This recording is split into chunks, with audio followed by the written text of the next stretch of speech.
Welcome back to Learnino.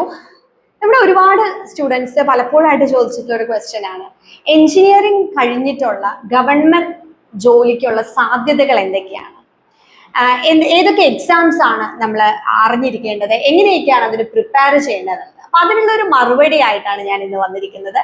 അപ്പൊ ഇത് already engineering കഴിഞ്ഞവർക്കും ഈ വർഷം പാസ് ഔട്ട് ആവുന്നവർക്കും എഞ്ചിനീയറിംഗിന് പഠിച്ചുകൊണ്ടിരിക്കുന്നവർക്കും ഒക്കെ വളരെ യൂസ്ഫുൾ ആയിരിക്കും. അപ്പൊ നമുക്ക് ആദ്യം നോക്കാം, ഗവൺമെന്റ് ജോബ് എന്ന് പറയുമ്പോൾ നമുക്ക് സ്റ്റേറ്റ് ഗവൺമെന്റിലും അതേപോലെ തന്നെ സെൻട്രൽ ഗവൺമെന്റിലുമാണ് അവസരങ്ങളുള്ളത്. അപ്പൊ നമുക്ക് ഇവിടെ കേരളത്തിലാണെന്നുണ്ടെങ്കിൽ നമുക്ക് PSC എക്സാം എഴുതി അതുവഴിയായിരിക്കും നിയമനം, അതറിയാലോ. പിന്നെ അത് കൂടാതെ UPSCയുടെ എക്സാംസ് ഉണ്ട് സെൻട്രൽ ഗവൺമെന്റിലേക്ക്. അത് കൂടാതെ railway recruitment board RRB exams എഴുതുക വഴി നമുക്ക് റെയിൽവേയിൽ ഒരു ജോലി നേടിയെടുക്കാം. പിന്നെ സെൻട്രൽ ഗവൺമെന്റിൽ നമുക്ക് ജോബ് കിട്ടാൻ സ്റ്റാഫ് സെലക്ഷൻ കമ്മീഷന്റെ ജൂനിയർ എഞ്ചിനീയർ പോലെയുള്ള എക്സാംസ് ഒക്കെ ഉണ്ട് എഞ്ചിനീയറിംഗ് കഴിഞ്ഞ് നമുക്ക് എഴുതാൻ പറ്റുന്നത്. പിന്നെ എയർപോർട്ട് അതോറിറ്റിയിലും അതേപോലെ തന്നെ നമുക്ക് ISROയില് അവരുടെ എക്സാം നടക്കും. അപ്പൊ അതുവഴി നമുക്ക് ISROയില് നമുക്ക് കയറാനായിട്ട് സാധിക്കും. ഇനി ഇത് കൂടാതെ പല പൊതുമേഖലാ സ്ഥാപനങ്ങളും സെപ്പറേറ്റ് ആയിട്ട് എക്സാംസ് നടത്താറുണ്ട്. ഓക്കെ, പിന്നെ പൊതുമേഖലാ സ്ഥാപനങ്ങൾ ഗേറ്റ് സ്കോർ വഴി, അതായത് നമ്മൾ BTech കഴിഞ്ഞ് ഗേറ്റ് എക്സാം എഴുതി അതിൽ നമുക്ക് നല്ലൊരു സ്കോർ ഉണ്ടെങ്കിൽ ആ ഗേറ്റ് സ്കോർ വഴിയും പല പൊതുമേഖലാ സ്ഥാപനങ്ങളും ഇന്റർവ്യൂ നടത്തി ആളുകളെ എടുക്കാൻ. അപ്പൊ ഇങ്ങനെയൊക്കെയാണ് നമുക്ക് ഗവൺമെന്റ് ജോലിയിലേക്കുള്ള ഒരു എൻട്രി എന്ന് പറയുന്നത്. അപ്പോൾ ഇതിന് നമ്മൾ കൃത്യമായ പ്രിപ്പറേഷൻ അത്യാവശ്യമാണ്. ഓക്കെ, അതിനു മുന്നേ ഏറ്റവും ആദ്യം ഈ പരീക്ഷകളൊക്കെ നോട്ടിഫിക്കേഷൻ വരുമ്പോൾ അത് അപ്ലൈ ചെയ്യുക എന്നുള്ളതാണ് ഏറ്റവും ഇമ്പോർട്ടൻറ്റ്. പലർക്കും പറ്റുന്നത് എന്താന്ന് വെച്ച് കഴിഞ്ഞാൽ ഈ നോട്ടിഫിക്കേഷൻസ് ഒന്നും വരുമ്പോൾ ഇവർ അറിയാറില്ല. ഇനി അങ്ങനെ അപ്ലൈ ചെയ്താൽ തന്നെ പിന്നീട് ഇപ്പൊ PSCയുടെ കാര്യം പ്രത്യേകിച്ച് പറയാനാണെന്നുണ്ടെങ്കിൽ കൺഫർമേഷൻ കൊടുക്കാൻ വിട്ടുപോകുന്നത് കൊണ്ട് പലരും എക്സാം എഴുതാൻ പറ്റാറുണ്ട്. അപ്പൊ ഈ കാര്യങ്ങളൊക്കെ നമ്മൾ കൃത്യമായിട്ട് അറിഞ്ഞിരിക്കണം. അപ്പൊ നിങ്ങൾ ലേണിനോ കോൺടാക്ട് ചെയ്യുകയാണെന്നുണ്ടെങ്കിൽ നമ്മൾ നമ്മുടെ ഗ്രൂപ്പിൽ നിങ്ങൾ ആഡ് ചെയ്യും. ഇതുപോലുള്ള എക്സാംസ് വരുന്ന സമയത്ത് കൃത്യമായിട്ട് നിങ്ങൾക്ക് അലേർട്ട് മെസ്സേജ് തരികയും ചെയ്യും. അപ്പോൾ ഒരു എക്സാംസും നിങ്ങൾക്ക് മിസ്സാവില്ല. ഇനി ഓരോന്നിനെ കുറിച്ച് പറയുകയാണെന്നുണ്ടെങ്കിൽ ഇപ്പൊ PSCയുടെ ആണെന്നുണ്ടെങ്കിൽ നമ്മൾ ഓരോ എക്സാംസും നോട്ടിഫിക്കേഷൻ വരുന്ന സമയത്ത് നമ്മൾ അപ്ലൈ ചെയ്ത് കൃത്യമായി അതിന് സിലബസ് അനുസരിച്ച് പഠിച്ച് കൺഫർമേഷൻ വരുമ്പോൾ കൺഫർമേഷൻ കൊടുത്ത് കഴിയുമ്പോൾ നമുക്ക് ഒരു 2-3 months മുന്നേ ചിലപ്പോൾ പുതിയ സിലബസ് വരും, പഴയ മുന്നേ നടന്ന എക്സാമിന് ഡിഫറെന്റ് ആയിട്ട് സിലബസ് വരും. അപ്പൊ അതിനനുസരിച്ച് നമുക്ക് പഠിച്ചു കഴിഞ്ഞാൽ നല്ല രീതിയിൽ എക്സാംസ് എഴുതാം. കൂടുതലും ഇപ്പോൾ സിവില്, ഇലക്ട്രിക്കൽ, മെക്കാനിക്കലുകാർക്കൊക്കെ ഒരുപാട് പരീക്ഷകൾ വരുന്നുണ്ട്. മറ്റുള്ള ഡിപ്പാർട്ട്മെന്റിനെ കമ്പയർ ചെയ്യുമ്പോൾ അതിൽ ഇല്ല എന്നുള്ളതല്ല. ഇപ്പൊ ഇലക്ട്രോണിക്സിലൊക്കെ ആണെങ്കിൽ കൂടുതൽ ഒരു ടീച്ചിങ് ലെവലിലുള്ള ഇപ്പൊ ജൂനിയർ ഇൻസ്ട്രക്ടർ, ഡെമോൺസ്ട്രേറ്റർ, അതേപോലെ തന്നെ പോളിടെക്നിക് ലെക്ചറർ, അസിസ്റ്റന്റ് പ്രൊഫസർ, അങ്ങനെയുള്ള കുറെ പോസ്റ്റുകൾ ഇത് മറ്റു ഡിപ്പാർട്ട്മെന്റിലുണ്ട്. അത് കൂടാതെ ഇപ്പം ഇലക്ട്രിക്കലുകാർക്കാണെങ്കിൽ ഇപ്പൊ KSEBയിലും അതേപോലെ തന്നെ വാട്ടർ അതോറിറ്റിയിലും ഒക്കെ ഒരുപാട് സബ് എഞ്ചിനീയർ, അതേപോലെ അസിസ്റ്റന്റ് എഞ്ചിനീയർ പോലെയുള്ള കുറെ ഹാർബർ എഞ്ചിനീയറിംഗ് ഡിപ്പാർട്ട്മെന്റിലും ഒക്കെ ഒരുപാടധികം പോസ്റ്റുകൾ വരാനുണ്ട്. മെക്കാനിക്കലുകാർക്കും സിവിലുകാർക്കൊക്കെ ആണെങ്കിൽ ഒരുപാട് പരീക്ഷകൾ വരുന്നുണ്ട്.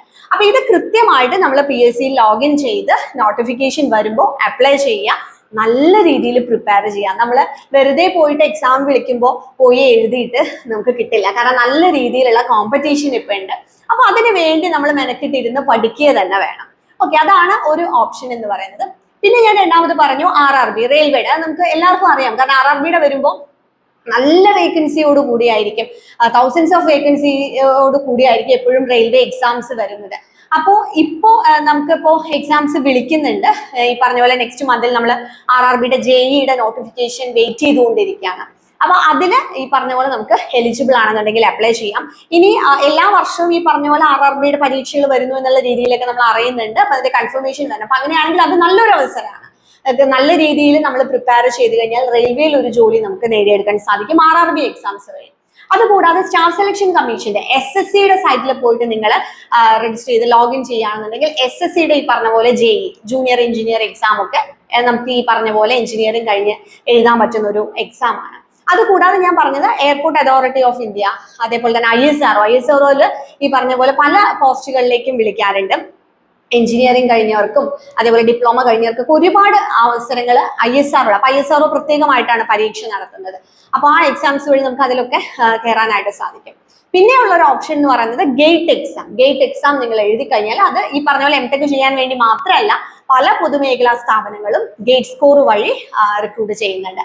അപ്പൊ അതും നല്ലൊരു അവസരമായിരിക്കും. അപ്പൊ ഈ ഏത് എക്സാം ആണെന്നുണ്ടെങ്കിലും കൃത്യമായ നല്ല രീതിയിലുള്ള പ്രിപ്പറേഷൻ എന്നുള്ളതാണ് അത്യാവശ്യമായിട്ടുള്ള കാര്യം. നിങ്ങൾ ഒരു കോച്ചിങ് എടുത്ത് പഠിക്കുവാണെങ്കിൽ ഏറ്റവും ബെസ്റ്റ്. അത് ഓൺലൈൻ ആയിട്ടാണെങ്കിലും ഓഫ്ലൈൻ ആയിട്ടാണെങ്കിലും നല്ല രീതിയിൽ സിലബസ് അനുസരിച്ച്, അതേപോലെ ഇപ്പോഴത്തെ പുതിയ പാറ്റേൺ അറിഞ്ഞുകൊണ്ട് പഠിക്കുക എന്നുള്ളതും കൂടിയാണ് ഇമ്പോർട്ടന്റ്. വെറുതെ നമ്മൾ എന്തെങ്കിലും പഠിച്ചിട്ട് കാര്യമില്ല.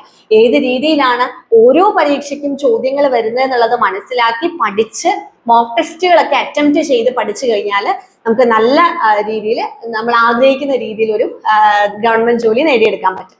അപ്പൊ ഇത് നമ്മൾ എഞ്ചിനീയറിംഗ് കഴിഞ്ഞ് ടെക്നിക്കൽ ഫീൽഡിൽ വരുന്ന പരീക്ഷകളാണ് പറഞ്ഞത്.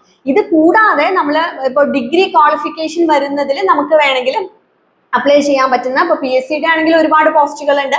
RRB ആണെങ്കിലും ഇപ്പൊ ഗ്രൂപ്പ് ഡി NTPC പോലെയുള്ള പരീക്ഷകളൊക്കെ നമുക്ക് എഴുതാൻ പറ്റും. അതൊന്നും ടെക്നിക്കൽ ആയിരിക്കില്ല, അല്ലാതെയുള്ള അവസരം. ഇപ്പൊ SSC-യിലാണെന്നുണ്ടെങ്കിലും നമുക്ക് ഹയർ സെക്കൻഡറി ലെവൽ, ഗ്രാജുവേറ്റ് ലെവലുള്ള പരീക്ഷകളൊക്കെ നമുക്ക് എഴുതാൻ സാധിക്കും. ഇപ്പൊ ടെക്നിക്കൽ മേഖലകളിലേക്ക് പോകണമെന്നുണ്ടെങ്കിലും നോൺ ടെക്നിക്കൽ ആയിട്ടുള്ള മേഖലകളിലേക്ക് പോകണമെന്നുണ്ടെങ്കിലും ആ പരീക്ഷകൾ കൃത്യമായിട്ട് അറിയുക, അത് അപ്ലൈ ചെയ്യുക, സിലബസ് അനുസരിച്ച് പഠിക്കുക, പ്രാക്ടീസ് ചെയ്യുക എന്നുള്ളതാണ്. അപ്പൊ അതിനു വേണ്ടിയുള്ള ഒരു കംപ്ലീറ്റ് സപ്പോർട്ടും മെന്റർഷിപ്പും ലേണിനോ പ്രൊവൈഡ് ചെയ്യുന്നുണ്ട്. അപ്പൊ നിങ്ങൾക്ക് എന്തെങ്കിലും ആവശ്യം ഉണ്ടെന്നുണ്ടെങ്കിൽ നമ്മളെ കോൺടാക്ട് ചെയ്യാം. ലേണിനോ ആപ്പ് ഇപ്പോൾ ഡൗൺലോഡ് ചെയ്ത് വെക്കുക. അതേപോലെ തന്നെ നമ്മൾ യൂട്യൂബിൽ നമ്മളെ ഫോളോ ചെയ്യുക. വാട്സാപ്പിലും നമ്മൾ ഇതിന്റെ ഓരോ എക്സാം വരുമ്പോഴും നമ്മൾ അതിന്റെ മെസ്സേജുകളും കാര്യങ്ങളും തരുന്നുണ്ട്. അപ്പൊ അതുകൊണ്ട് നിങ്ങൾക്ക് ഒരു എക്സാമും മിസ്സായി പോവില്ല. അപ്പോൾ ഈ പറഞ്ഞ പരീക്ഷകളുമായി ബന്ധപ്പെട്ട് നിങ്ങൾക്ക് എന്തെങ്കിലും ക്വയറീസ് ഉണ്ടെങ്കിൽ ചോദിക്കാം. കംപ്ലീറ്റ് സപ്പോർട്ടും ലേണിനോ പ്രൊവൈഡ് ചെയ്യുന്നതായിരിക്കും. Thank you.